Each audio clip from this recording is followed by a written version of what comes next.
Glória a Deus. Não tem lugar melhor para descansar do que nos braços do Senhor, né? Amém. Glória a Deus. Eu quero, nesta noite, compartilhar algo com vocês, uma pequena devocional. Vou me esforçar aqui. Eu fico muito feliz quando eu começo cada terça-feira, irmã, ver uma cadeirinha sendo preenchida. Deus tem honrado os nossos encontros. E eu creio que em breve nós veremos a ala toda cheia do povo buscando a presença do Senhor em oração, buscando a presença do Senhor, uma intimidade cada vez maior com Deus. Queridos, não posso me estender muito aqui, porque nós queremos orar bastante nesta noite, como de costume. E eu gostaria de trazer uma reflexão com os irmãos, que está lá no livro de Marcos, capítulo 1, dos versos 35 e 39. Tá? Você que está aí em sua casa e não está com a espada ao lado, você pode acompanhar aí no texto que vai ser projetado na tela. Você que está aí com sua Bíblia, nós vamos meditar um pouco no livro de Marcos, capítulo 35, verso 39. É algo que Deus tocou no meu coração há alguns dias. Na outra oportunidade eu já falei um pouco também do livro de Marcos. Alguém se lembra que estava aqui presente? Falei sobre a tempestade, né? Mas hoje eu não vou fazer chover não, hoje não vou falar sobre tempestade. Vou falar de algo muito propício e importante para os nossos dias de hoje, inclusive para o nosso encontro. É algo que até que inclusive nós cantamos. Tem que estar no nosso DNA a questão da adoração e a presença do Senhor e buscá-lo em oração.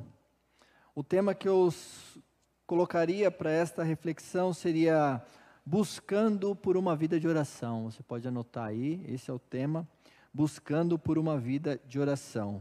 O livro de Marcos ele foi escrito para leitores gentios, uma breve recapitulação sobre o livro de Marcos, bem breve, provavelmente em Roma, tá? E ele tem a intenção de provar que Jesus é o Messias, o servo sofredor de Deus, o Filho de Deus. Ele tem esse objetivo, o objetivo de instruir os cristãos e evangelizar os não cristãos. Outra coisa é enfatizar o discipulado, ou seja, seguir a Cristo e andar em seus caminhos neste mundo perplexo e mau que nós, inclusive, estamos hoje vivendo. O que eu acho interessante, se você já parou para prestar atenção, no livro de Marcos, ele já começa, Marcos é um livro bem dinâmico, falei isso na outra oportunidade, bem rápido, as passagens são bem abruptas, bem dinâmicas, é um livro até que falta um pouco de fôlego, se você parar para ler numa sentada, mas é um livro muito produtivo, uma leitura muito gostosa, pelo fato de ser dinâmico. Eu que sou um pouco agitado, então a leitura de Marcos acho bacana. E o interessante é que ele já começa logo, se você prestar atenção, ele já começa logo já mostrando para que ele veio. Ele já começa lá, o princípio do Evangelho de Jesus Cristo, o Filho de Deus. Pronto, já afirmou que Jesus é o Filho de Deus e usa o profeta também para testemunhar dessa afirmação dele.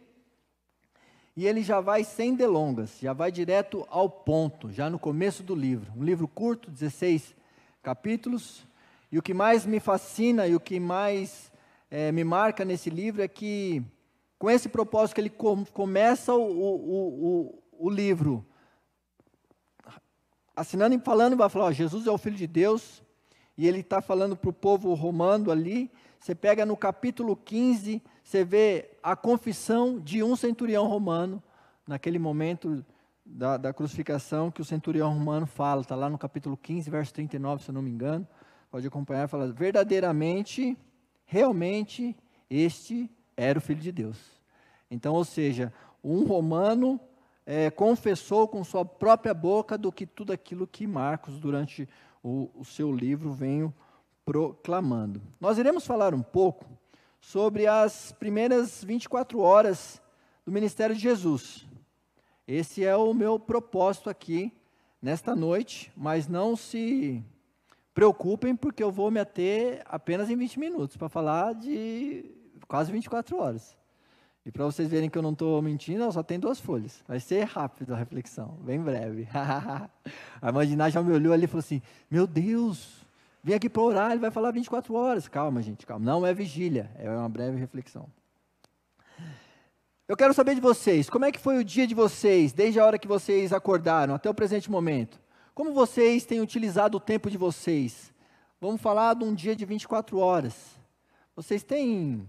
Sobrou tempo para alguma coisa? Graças a Deus vocês estão aqui, significa que vocês separaram um tempo para buscar a presença do Senhor, isso é muito importante. Mas vocês vão conversar comigo que tem algumas pessoas que inclusive falam que o dia é pouco. Então algumas pessoas falam assim, nossa, o dia tinha que ter mais que 24 horas, porque 24 horas não dá para nada. Mas dá. Nós vamos ver aqui o que em 24 horas o nosso mestre, o nosso rei, ele fez. Seu início se deu lá um pouco no verso 21, né? Nós lemos no 35, mas começa no 21, após que ele selecionou lá os discípulos. E ele, num dia de descanso, num Shabá, ele vai até a sinagoga e começa a ensinar. Ou seja, já começou no ensino. E dentro no momento que ele estava ensinando, apareceu um endemoniado. Vocês podem acompanhar aí, está no verso 21 para frente. E aí apareceu um endemoniado e Jesus ensinando, e as pessoas já estavam ali maravilhadas com o seu ensino, é o que a Bíblia nos diz, porque de fato deveria ser um ensino extremamente, com muita sabedoria. E aí Jesus expulsa o demônio daquela pessoa e faz o que? Com que as pessoas aumentem ainda mais a atenção ao mestre sobre o ensino e sobre o poder que ele fazia sobre os espíritos imundos. No verso 29, diz que assim que saíram da sinagoga, ou seja, estava ensinando, expulsou o demônio, aí foi para a casa de Cefas, Pedro. Chegando lá, o que aconteceu? Chegando lá, a sogra de Pedro estava mal, estava com febre. Aí foram avisar Jesus. Jesus prontamente, o que Jesus faz? Cura a sogra de Pedro. Você vê que como Jesus era amoroso e misericordioso, né? Salvou a sogra de Pedro. Olha só, a gente imagina assim, né? Num dia exaustivo, ensinou na sinagoga, expulsou o demônio. Ao que a gente talvez imagine, chegou lá na casa, vai dar uma relaxada, vai descansar. Não, chegou lá, continuou no trabalho, fazendo aquilo que ele já estava pronto para fazer. Jesus toma ela pela mão e cura. E ela, a partir daí, começa também a ser uma das seguidoras de Jesus. Ao anoitecer, o povo começa a levar a Jesus todos os doentes e endemoniados. E diz o texto que Jesus curou muitos que sofriam de doenças e também expulsou muito demônios. Vocês conseguiram aqui... A minha ideia era que vocês reconstruíssem todo esse processo do início. Vocês conseguiram ver alguma pausa? Vocês viram que a todo momento Jesus estava em movimento em função daquele propósito a qual ele foi chamado? E não para por aí. O que eu acho interessante nesse trecho é que em Mateus, no verso... Mateus 8, 14 e 17, tem algo interessante, muito importante. Mateus 8, 14, e no 17 diz assim: e assim se cumpriu o que fora dito pelo profeta Isaías. Ele tomou sobre si as nossas enfermidades, e sobre si levou as nossas doenças. Então, Jesus começa já o seu ministério, já fazendo tudo aquilo a qual ele estava realmente comissionado ao fazer.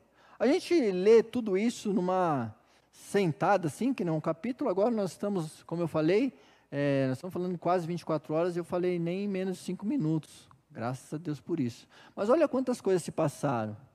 Olha quantas coisas Jesus fez. Olha só quantas ações ele fez, e ele não, por exemplo, na questão da sogra, ele chegou lá, já ficou sabendo, já resolveu a situação. As pessoas iam chegando com os doentes para ele, e Jesus já prontamente já também falou, não, vem, eu vim aqui, eu estou aqui para trabalhar. E aqui fica por exemplo, gostaria de trazer que os irmãos viessem refletir um pouco sobre essa questão. Nós hoje, dentro dessa questão que eu comentei no início, num período de dia, 24 horas, nós estamos prontamente a serviço do Senhor? Quantas pessoas têm chegado até nós, clamando por uma simples oração, ou por um simples momento de uma conversa, ou apenas um ombro para chorar, ou apenas um ouvido para escutar, e nós, com as nossas preocupações, com os nossos compromissos, com as nossas responsabilidades, dizemos que não temos tempo. Quantas vezes? E o mestre começa a nos ensinar de que não tem essa, nós estamos aqui para trabalhar, vamos trabalhar.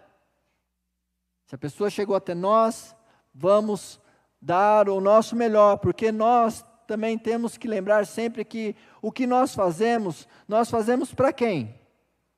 Nós fazemos para Deus, nós fazemos para a honra e glória do nosso Senhor Jesus Cristo, não é para mim, não é, eu posso até fazer um benefício para o próximo, mas eu faço isso porque a graça e a misericórdia do Senhor me alcançou, e por isso que eu faço. Eu te amo porque Deus me amou primeiro. E por isso eu exerço, eu de uma certa forma, eu retribuo com muita gratidão a graça que Deus tem abundado em nós. Eu gosto muito de uma fala de Martinho Lutero. Martinho Lutero, ele tem uma frase dele que me chama muito atenção em relação à oração. E esse é o nosso propósito de terças-feiras.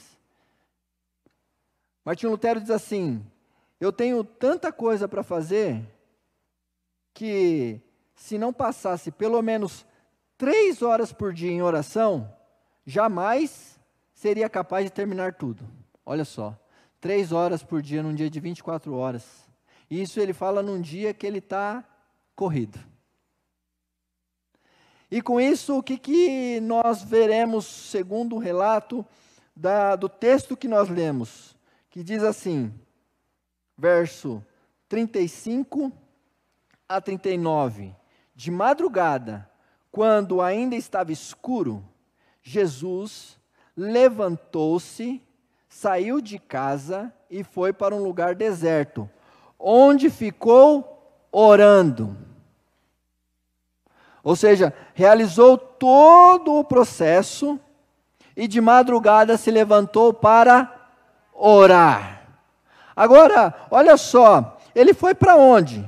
Num lugar deserto, uma intimidade, ele e Deus. Simão e seus companheiros foram procurá-lo, e ao encontrá-lo disseram, todos estão te procurando. Jesus respondeu, vamos para outro lugar, para os povoados vizinhos, para que também lá eu pregue. Foi para isso que eu vim. Então, ele percorreu toda a Galileia, pregando nas sinagogas e expulsando os demônios. Glória a Deus. A palavra do Senhor seja entronizada nos seus corações. Se a oração era uma prioridade para Jesus, e aqui fica... nós vemos vários momentos que Jesus se retira para orar, uma questão das tempestades e outras coisas, mas eu quero me atentar a o que nós estamos tratando aqui agora. Então, ou seja, depois de tudo isso que Jesus realizou, logo pela madrugada ele se retira, se isola para ter uma intimidade com o Pai. Ou seja, quando Jesus busca mais orientação, e o que eu percebo daqui, quando ele sai dessa oração, que os discípulos se interrogam, questionam ele, estão todos te procurando, o que ele fala? Fala assim, é o seguinte, nós temos que ir para outro lugar, porque eu preciso pregar lá, para o outro povoado. Ou seja, quando Jesus tem mais intimidade com Deus, confirma cada vez mais o propósito ao qual ele foi chamado. E isso não tira o foco de Jesus. Para nós é a mesma coisa, uma vez que nós somos cristãos, pequenos cristos, aqueles que seguem os passos de Jesus. Se Jesus, o Mestre, tinha toda essa preocupação de buscar sempre intimidade com o Pai, por que nós não teremos? Porque num dia de 24 horas como o nosso, nós não conseguimos sequer 15 minutos numa devocional? Porque num dia de 24 horas que Deus concedeu para nós saúde, fôlego de vida, graça, nós não conseguimos separar um tempo sequer para agradecer e interceder por tudo aquilo que Deus já tem realizado em nosso meio. E outra, o fato da gente buscar cada vez mais a presença de Deus vai calcificar em nosso coração e firmar na nossa mente os propósitos que Ele tem para mim e para você. Vai fazer com que você tome decisões mais certeiras. Não vai permitir que você, de repente, tome decisões precipitadas, ou mesmo decisões que desagradem a Deus. Portanto, não deixe de buscar a todo tempo a presença de Deus. Eu quero aqui, como disse, meu tempo está indo embora, eu quero trazer 3 pontos sobre por que ter uma vida profunda de oração.